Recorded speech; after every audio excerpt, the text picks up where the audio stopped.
guys, one of the most common things that I work on with the players that I coach at my club is how to loop heavy backspin. All the time I get asked this question: why does the ball keep hitting the net? Why does the ball keep dropping down instantly?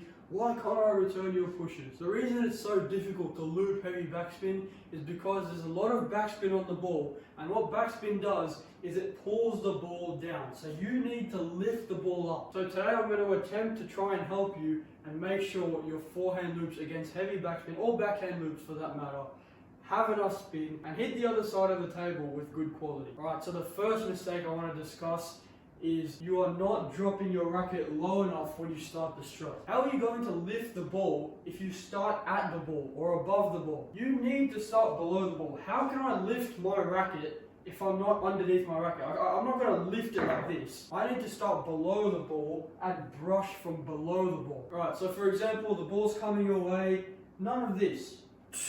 Try and lift it up. This is not going to work. When the ball's coming, you need to drop your racket low and spin up. Dropping your racket a little bit or starting below the ball is the first step to lifting any sort of heavy backspin. Alright, so the second main mistake a lot of the players that I coach make is hitting through the ball instead of brushing the ball. The problem is that the heavy backspin ball is already pulling the ball downward. So if you don't brush the ball and add lift and topspin to the ball, it's got to go downward. It's not going to go over the net. You need to contact the ball with a thin and brushing motion and make sure it loops and arcs back onto the end of the table. Flat balls are not going to work against heavy backspin. You might be able to get away with a flat hit against a light backspin ball, but against heavy backspin, it's not very often that you're just going to be able to tap the ball back onto the table. You need to brush the ball every time you play heavy backspin. And in this case, the more spin you produce on your loop, the safer the ball's going to go over the net. So the third mistake, which is equally as important as the last two, is not using the legs and the body properly. If you serve and I cut the ball with a lot of backspin, and you decide to just use your arm for the stroke, you're hopeless. You're never going to get that ball back on the table unless you do a push. If you want to properly loop a heavy backspin ball, you have to use your legs and your body. Your torso, your core, your quads, all that stuff. Your legs and your body should be doing most of the work. Your arm is just along for the ride, and it's sort of like a steering wheel. The power is coming from your body, your arm is steering the ball where it needs to go. So in a simple fashion, let me explain this to you. Let's start with the forehand. What you're going to want to do is push your weight all onto your right leg, assuming you're right-handed. If you're left-handed, it's opposite. And then as you're playing the shot, push off the right leg and back onto the left leg. Now, is this enough? No.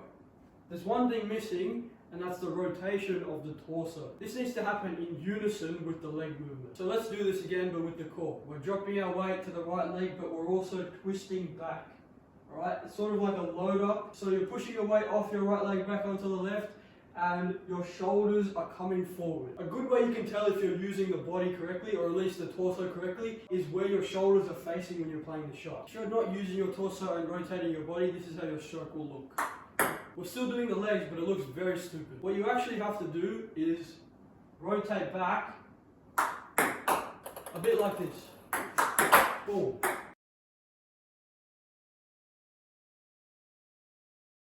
So onto the backhand, it's pretty similar. Usually most players will have quite a square stance to the table when they're playing any sort of backhand. So let's assume you play backhands this way. What you're going to do is pretty much the same thing in reverse. Dropping your weight to your left leg and then pushing off to your right leg.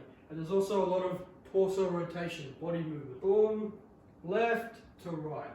And torso as well. You see my shoulders moving. And obviously it's not as much as the forehand because the forehand's a larger stroke, but it is the same thing. So without the body, your stroke's just going to look like this, quite bad. And with the body, boom, it's just let the ball come, boom, lift up. So that's pretty much all the mistakes that I wanted to discuss. The last tip / thing you should do is talk to your coach on how you can improve this. If you don't have a coach that you see very often, you can also record yourself. What I used to do when I was on holidays and I played a little bit but my coach wasn't really there and I was trying to improve something, is I'd record myself. I'd look at my stroke and I'd look at a pro player's stroke and try and compare the two. And what I'd do is just practice, record myself, make tiny adjustments until I look more like the pro. Look, it may not be as effective as a coach. A coach will tell you right there and then what you need to do. They can even help you guide your arm, guide your body, whatever. But it will help. So in summary, make sure you're dropping your racket low enough, brush the ball, don't hit the ball, and make sure you're using your body mechanics correctly to generate power and get the lift. So yeah, goodbye.